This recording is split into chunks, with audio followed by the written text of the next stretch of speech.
Hello, welcome to my channel. So for this month, once again, we are doing book reviews on and health and food. I wanted to put health and wealth, but health and food. Anyway, so for some of my cookbooks that I have been loving, or not loving, but like some cookbooks that I have been looking into are written, I think they're all written by so there's one on Indian cuisine, Chinese, so like Eastern cuisine, Indian cuisine, Chinese, African cuisine, and then I got two other ones by popular TV personalities, I think. So to start off with, I'm gonna start with my favorite one, which is this one right here called Flavors of Africa, and it's written by Evie Aki or Ekai. And this book right here, I just absolutely love it because the pictures are stunning. The recipes seem feasible, so they seem easy to make. So I just love this book. It's an amazing book. I bought a copy of it, so definitely will keep. And I'm definitely going to try out some recipes in here, starting with the pepper soup recipe. I think that's a Nigerian dish. So she goes all over Africa. So the book starts off with, it starts from Western Africa with foods like this, just everything looking super yummy. And you don't find too many African cookbooks. So this was just like, I was searching for an African cookbook, and that's how I came across this one.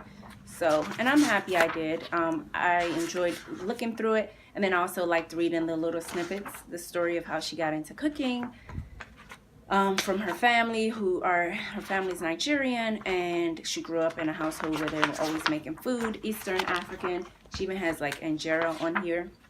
And then North African with some traditional dishes like lamb, things that requires lamb, chickpeas. And then South African. So great book, highly recommended, gave it 5 stars.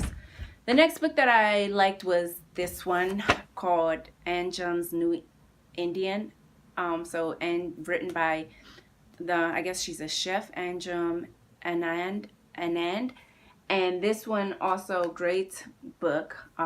Sorry, the pages, some recipes that I want to get to. But anyway, so this one I really liked. She also went into a story about Indian cuisine. I don't know. I think she discussed a little about her family. And then Indian cuisine and how different regions of India have different cuisines. And then she also gives you a little history of the regions. So one, I think Goa cuisine, which was influenced by the Portuguese, and then you have like some parts that's influenced by the what was the other group of people? Mongolians. So I thought that was interesting that Indian cuisine was heavily influenced by the Mongolians and the Portuguese. So, but the recipes on here are kind of difficult, and this book is a little heavier. And I didn't really see anything that I'm actually going to try. Maybe like one thing possibly, but not really. So this book, I don't remember what I rated this book, but it's a good book. And if you're really into like exotic cuisines, I think this would be it. The spices though, some of these spices I didn't even recognize the name. So yeah, but this is a good book. The other book that I really enjoyed was this one called Chinese Soul Food. This one, Chinese Soul Food by, hopefully I don't know if I'm pronouncing this one right, Hsiao-Ching Chou. Right here, this one right here, another great book. And what's interesting about cookbooks is you don't really think that you're going to sit there and read them, like you're just getting them for recipes. But the stories shared in cookbooks related to how they got introduced to food or their interest in food, very good. So yeah, I liked reading her story about her family and how they came to America from China, and how like they opened up a restaurant and they were serving not really Chinese, not authentic Chinese cuisine, but more cuisine tailored to American taste with some Chinese flavor. And then she decided, excuse me, that she would cook authentic Chinese cuisine meals. So yeah, this one's also pretty good. and the recipes you can definitely follow. So I really liked this one as well. This one gets a 5. I just really like foreign cuisines. So yeah, and then the next two are not really. One is written by one of the sisters, Mowry, Whole New You. And this one right here, so do I want to call this a cookbook? So this right here is like half and half, 50-50, half and half. So half of it is about her journey, like her health journey, and she was just saying how like she was taking diet pills, wasn't really eating right, went to Italy, fell in love with food again, was eating a lot of pasta, bread, and cheese, had endometriosis, could not get pregnant, had to change her way of eating, got pregnant, went back to her bad ways of eating, just a lot of health things, and like what foods cause inflammation, beans, and then sea vegetables like seaweed, and why it's good for you because it removes the lead, the radiation and other like metal toxins from your body.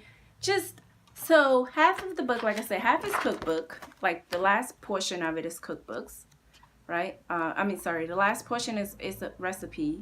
Not all the recipes have pictures, whereas like the other ones that I've shared, they for each of the recipe they have beautiful pictures, and so you know how it's supposed to look when it comes out. So not really all, but I mean I think Tia did a good job. But I don't know, I don't. It's a cookbook because it has recipes in it, but then the other half has a lot of health info in there. So, and then just some suggestions of how you can change your diets and what to eat. Like this right here, like the food plan, and then her story about her food journey. So yeah, cool book. I like it. Cool. The next one is this one right here, written by I know her as the Barefoot Contessa. I think she had a show on one of those food channels or Food Network or something. But once again, this lady's an expert. So basically just a lot of recipes for entertaining. If you're looking to entertain, some great recipes in here. Let me see if I can flip through it.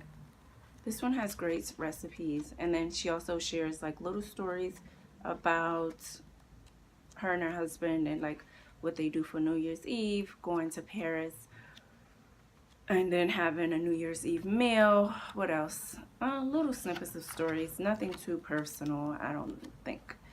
But yeah, cool. The desserts in here, the dessert section is pretty long, and she has some great desserts. And then the food section is okay if you're into pretty healthy. But just, I don't know what to call them, like some Mediterranean American twist kind of cuisine. This book also was okay. I liked it. So for the cookbooks, I think I liked all of them, but the Tia's Whole New You one was that one can be a health and a cookbook. So if you're looking for both and you want to drastically change your diets, that would be a good recommendation. If you want to learn how to cook authentic Indian or Chinese or African cuisine, the other 3 that I showed before would be a great book. So thanks for watching. Enjoy the rest of March and have fun. Thank you.